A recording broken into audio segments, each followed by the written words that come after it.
Agora é hora da nossa parceria exclusiva com o Bom Dia Mercado, então a gente fala com ele, Théo Takai, editor-chefe do BDM Online, que eu sei que está contando os dias para o feriado, mas enquanto não chegou a folga, Théo, atualiza para a gente aí hoje o que está na agenda da Rosa Riscala. Bom dia. Bom dia, 3 dias e contando, Débora. Pois Vamos lá. é, imagino. Merecido. Donald Trump e suas tarifas aí continuam, mais uma vez, dando rumo dos negócios nos mercados globais nessa terça-feira, assim como ele tem feito aí nas últimas semanas, né, confundindo os investidores com tantas informações jogadas ao vento que a cada hora aí apontam para um lado.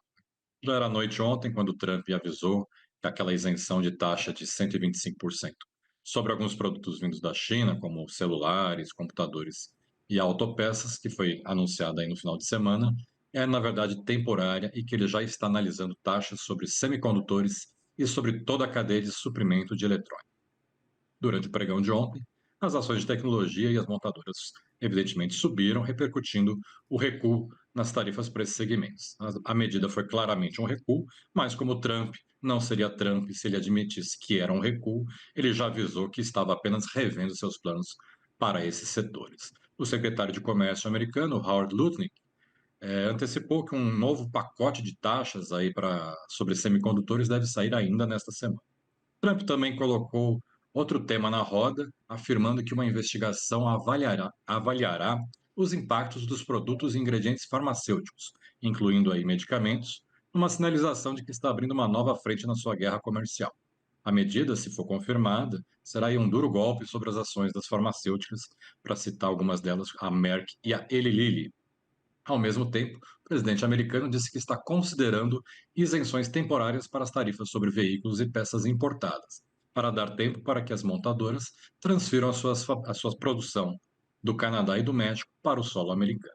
Trump também admitiu que, embora as tarifas sejam necessárias para reconstruir a indústria americana, elas podem acarretar aumento dos preços para os consumidores e colapso na produção.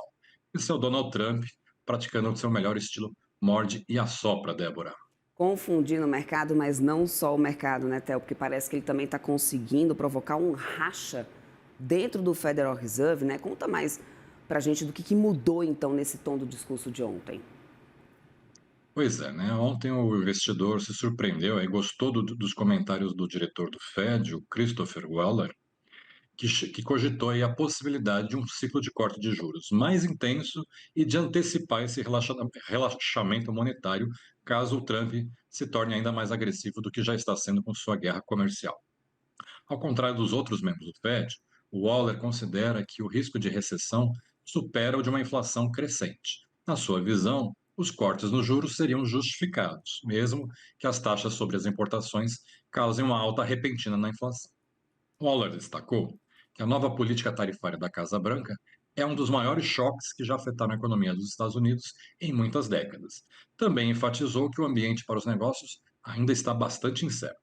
Waller admitiu que as alíquotas são dramaticamente maiores do que ele esperava e que podem afetar significativamente a economia e o esforço do Fed, o esforço que o Fed tem feito para alcançar os seus objetivos de levar a inflação americana à meta de 2% e para garantir o pleno emprego nos Estados Unidos, né? Nas declarações que o Waller deu ontem, ele traçou dois cenários possíveis para as tarifas do Trump. O primeiro considera a manutenção dos atuais níveis de tarifa média efetiva, que estão aí em torno dos 25%, o que exigiria uma resposta acelerada de afrouxamento da política monetária.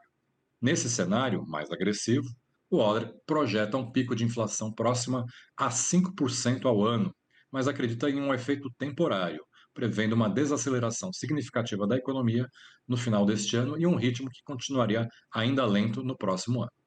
Os preços mais altos das tarifas reduziriam os gastos e a incerteza desencorajaria os Isso. investimentos das empresas.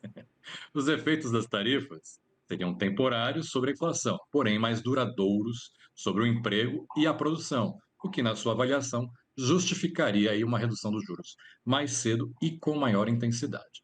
Já o segundo cenário traçado pelo Waller seria de uma tarifa média na casa dos 10% para todos os produtos. Nesse caso, o efeito inflacionário seria significativamente menor do que no primeiro cenário. e o pico da inflação ficaria em torno dos 3% ao ano. Haveria também um efeito negativo sobre o crescimento da produção e do emprego, mas bem menor do que naquele primeiro cenário de tarifas mais altas. Nesse caso, a pressão para cortar os juros com base nessa queda de demanda diminuiria bastante e o Fed até poderia ter mais paciência para agir, como tem defendido o Jerome Powell, né, presidente do Banco Central americano, e a maioria dos membros do BC americano, Débora. A ver, então, do que vai acontecer nessa guerra, nesse vai e vem tarifário de Trump, né? Mas, além Tá disso, o que dando a gente... briga até dentro do BC, né? Pois é, já pensou? Bom, para além disso, o que a gente tem também de mais destaques aí para hoje nessa agenda dessa terça-feira, Theo? Vamos virar o disco, né? Aqui no Tem um Brasil, pouquinho de o Trump. mercado vai Aqui no Brasil, o mercado vai acompanhar aí com atenção a entrega do orçamento do ano que vem pelo governo para o Congresso, né, que deve estabelecer aí a meta de superávit primário de 0,25%. Lembrando que a meta deste ano é a meta zero, ou seja, de equilíbrio entre contas e despesas. Ontem já vazaram algumas informações desse documento, como a necessidade que o governo vai ter para pagamento de precatórios, né? O montante foi estimado em 115 bilhões de reais. Esse tema dos precatórios voltou ao radar do governo, já que a partir de 2027, todo o gasto com sentenças judiciais passará a ser computado de forma integral como despesa primária. Como as estimativas estão em alta, essa é uma das maiores preocupações fiscais, né? Só como comparação, neste ano de 2025, está previsto o pagamento de 102,3 bilhões em sentenças judiciais, seja precatórios ou requisições de pequeno valor, dos quais 52,7 bilhões estão fora aí dos limites de despesa e de meta fiscal, com base numa decisão do STF que autorizou o governo a estourar esses limites, mas essa autorização de estouro só vale até o ano que vem. Por isso, a equipe econômica já discute alternativas e não descarta voltar ao Supremo aí para tentar pedir mais prazo para manter uma parte desses gastos fora do limite de meta fiscal.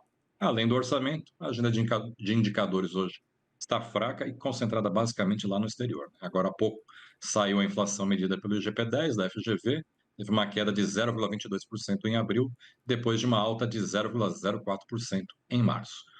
Nos Estados Unidos, teremos o índice Empire State de atividade industrial de abril, que vai sair às 9h30 da manhã pelo horário de Brasília, e à noite saem os números lá da China, tanto de PIB como de produção industrial e de vendas no varejo em março.